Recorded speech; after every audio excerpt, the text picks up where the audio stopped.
Before we start, if you're serious about research, AI, and becoming a better academic, subscribe because every week we test the latest AI tools, research workflows, and academic strategies that actually help researchers work smarter. Now, let me ask you something. If someone offered you a fully funded PhD today, would you say yes? Most people would. But after looking at the latest data, I'm not so sure anymore. Today, we're going to look at what universities rarely tell you.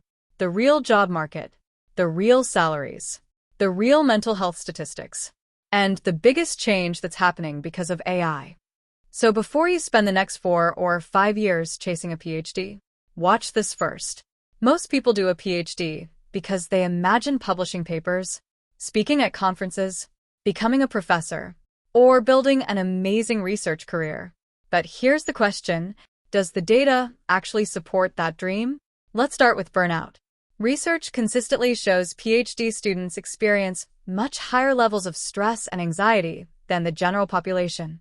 Then there's job uncertainty, opportunity cost, and, depending on your field, even salary may not increase as much as you expect.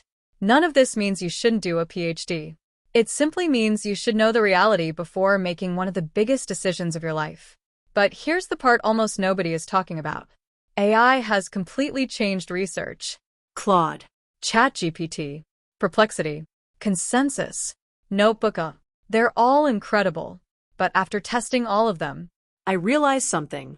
The biggest problem isn't finding information anymore. It's managing it. You're constantly switching between tools. Searching here, writing there, managing PDFs somewhere else. And after a while, research becomes app management instead of research.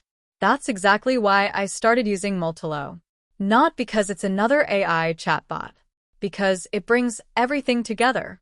Your papers, your notes, your literature review, your previous assignments, your AI conversations. Everything stays inside one research workspace. Instead of asking AI random questions, you're working with your own research. And honestly, I think that's where academic research is heading. Not better AI, better workflows. So, should you do a PhD in 2026? The answer depends on your goals. But one thing is certain. The researchers who build smarter workflows, not just work harder, will have a huge advantage. And if you want to learn how, make sure you're subscribed.